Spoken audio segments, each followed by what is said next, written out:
ఉన్నారు. నేను ఇవాళ ఒకటే చెప్తా ఉన్నా, ప్రతి పోలీసు వ్యక్తికి కూడా చెప్తా ఉన్నా, మీ టోపీ మీద ఉన్న 3 సింహాలకు కనిపించే ఆ సింహాలకు సెల్యూట్ కొట్టడం మొదలుపెట్టండి.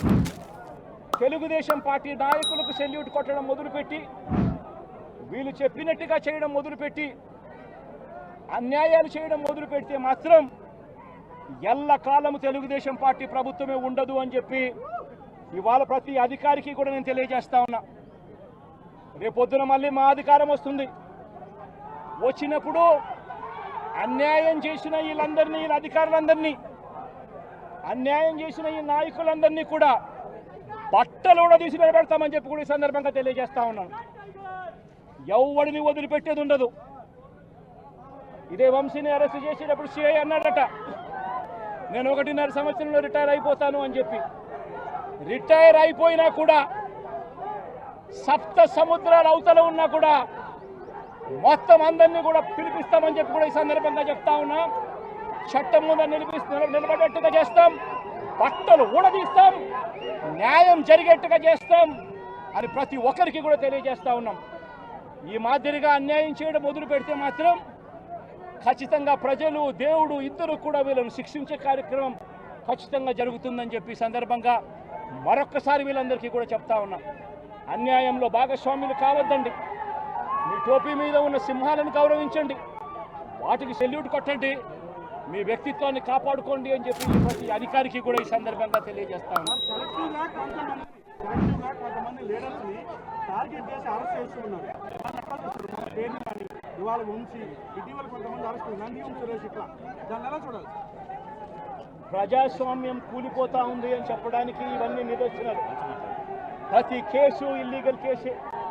ప్రతి కేసులోనూ కూడా వీళ్ళే బెదిరిస్తూ ఉన్నారు, అవతలోడు బెదిరిస్తూ ఉన్నాడు అని చెప్పి వీళ్ళే కేసులు పెడతా ఉన్నారు. అసలు బెదిరించేది ఎవరిని బెదిరిస్తూ ఉన్నారు? ప్రతి విషయంలోనూ వీళ్ళే. పారిశ్రామికవేత్తలను వదలడం లేదు, రాజకీయ నాయకులను వదిలిపెట్టడం లేదు. ప్రతి ఒక్కరిని కూడా వీళ్ళే బెదిరిస్తూ ఉన్నారు, అవతలోడు బెదిరించినాడు అని చెప్పి మళ్ళీ ఎదురు కేసులు పెడతా ఉన్నారు. ఇవన్నీ ఊరికే పోవు, ఇవన్నీ కూడా మళ్ళీ వీళ్ళకి చుట్టుకుంటాయి. చుట్టుకున్నప్పుడు వీళ్ళ పరిస్థితి అతి దారుణంగా తయారవుతుంది అని మాత్రం ఖచ్చితంగా చెప్తా ఉన్నారు.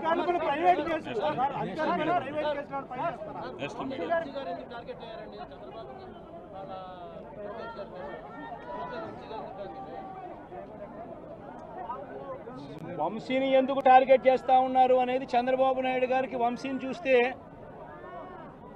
తన సామాజిక వర్గం నుంచి ఒక వ్యక్తి ఎదుగుతున్నాడు, చంద్రబాబు నాయుడు గారి కన్నా గ్లామరస్గా ఉన్నాడు, లోకేష్ గారి కన్నా గ్లామరస్గా ఉన్నాడు, ఒక మనిషి ఎదుగుతున్నాడు అని అంటే తట్టుకోలేడు తన సామాజిక వర్గంలోనే.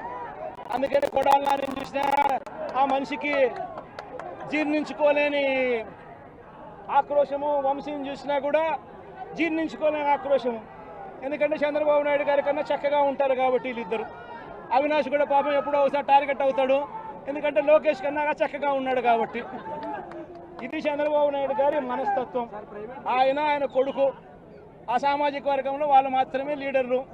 వాళ్ళకి ఎవరైనా పొరపాటున వాళ్ళకు అనుకూలంగా లేకపోతే సామాజిక వర్గం నుంచి వాళ్ళని వెలేయడము.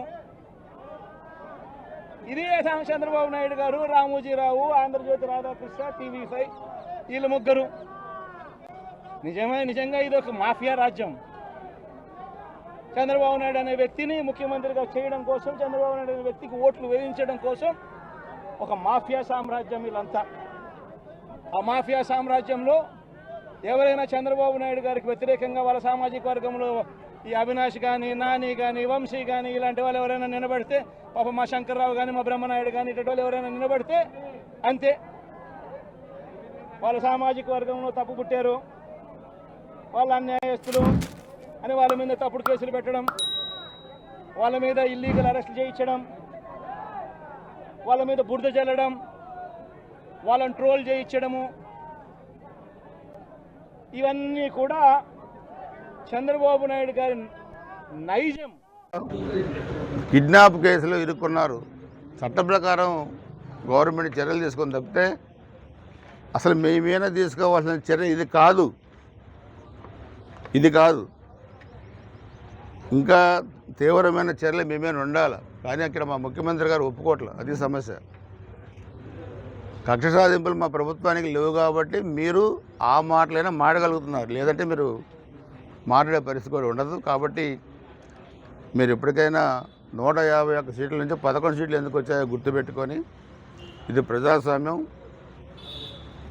మీ అయ్య రాజ్యాంగ 5 సంవత్సరాలు పరిపాలిస్తే ఎందుకు 11 సీట్లకు వచ్చారు ఇప్పటికైనా గుర్తుపెట్టుకొని అవాకులు చవాకులు పేలకుండా నిన్న జరిగిన ప్రజాస్వామ్యబద్ధమైన పిడిగురాళ్ళ మున్సిపల్ వైస్ చైర్మన్ది మీరు దాంట్లో ఎటువంటి ఆక్షేపం లేదు. జిల్లా జాయింట్ కలెక్టర్ గారు ఉన్నారు, ఎన్నికల అధికారి ఆర్డీఓ ఉన్నారు, అదేవిధంగా వీడియో రికార్డ్ చేశారు, ఎన్నికల సంఘానికి పంపించారు. సో అందుకని మీరు మాట్లాడేదే ఇక్కడ వినడానికి ఎవరు లేరు, అది అర్థం చేసుకో. ఆ రోజు మీ వాళ్ళు చేసిన దౌర్జన్యం కూడా నీకు వీడియో పంపిస్తాను ఇప్పుడు 5 నిమిషాలు, అది కూడా ఒకసారి చూసుకోమని జగన్మోహన్ రెడ్డికి కోరుతా ఉన్నాను.